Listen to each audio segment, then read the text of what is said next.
చూడండి ఎంతో టేస్టీగా ఉండే ఈ బియ్యం పిండి ఫింగర్స్ని ఏ విధంగా తయారు చేయాలో చూద్దామండి.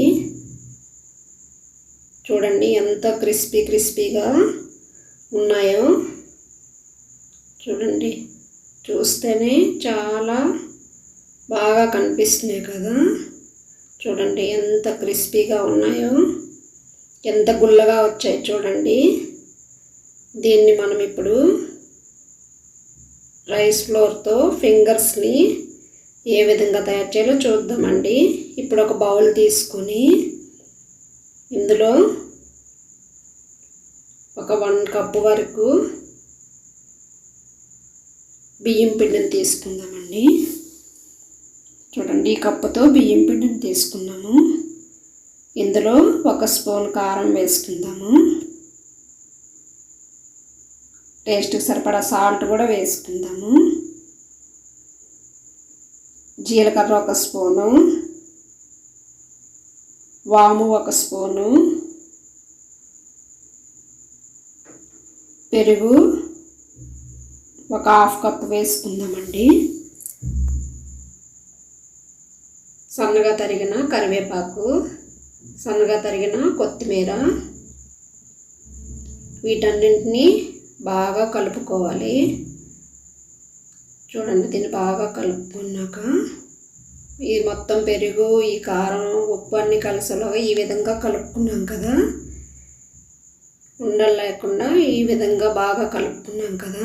ఇప్పుడు స్టవ్ మీద ఒక ప్యాన్ పెట్టుకొని 1 కప్పు వాటర్ వేసుకుందామండి. అందులో 1 స్పూను ఆయిల్ వేసుకుందాము. దీన్ని కొంచెం గోరువెచ్చగా ఈ వాటర్ని వేడి చేసుకుందామండి. చూడండి, వాటర్ అనేది ఇలాగా కొంచెం వేడెక్కితే సరిపోతుందండి. అయిపోయింది కదా. ఇప్పుడు స్టవ్ ఆఫ్ చేసుకొని ఈ కలిపిన ఈ పిండిని బాగా కలుపుకోవాలండి. దీన్ని ఉండలుగా లేకుండా చాలా బాగా ఈ విధంగా కలుపుకున్నాం కదా. దీన్ని ఒక్కసారి మనము ఒక 5 మినిట్స్ మూత పెట్టుకుందామండి, చల్లగా అయ్యే వరకు. చూడండి, ఇప్పుడు చూద్దాం ఒకసారి. ఇది చల్లగా అయ్యాక కొంచెం ఆయిల్ రాసుకొని ఈ విధంగా ఈ పిండిని బాగా కలుపుకుందాము. చూడండి, ఇంకా వేడిగానే ఉంది. ఇప్పుడు కొంతసేపు దీన్ని ఇలా ఉంచి చల్లగా అయ్యాక మనం ఇప్పుడు ఆయిల్ని చేతికి రాసుకొని మనం ఈ ఫింగర్స్లా వీటిల్ని ఇలా చేసుకుందామండి. ఎవరికి ఏ సైజు కావాలంటే ఆ సైజులో మనము ఈ విధంగా చేసుకోవాలి.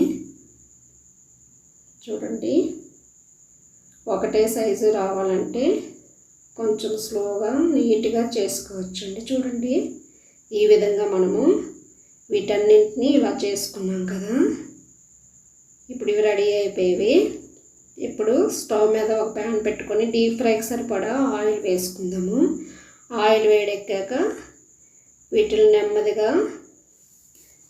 వీటిని లో ఫ్లేమ్లోనే ఫ్రై చేసుకోవాలండి.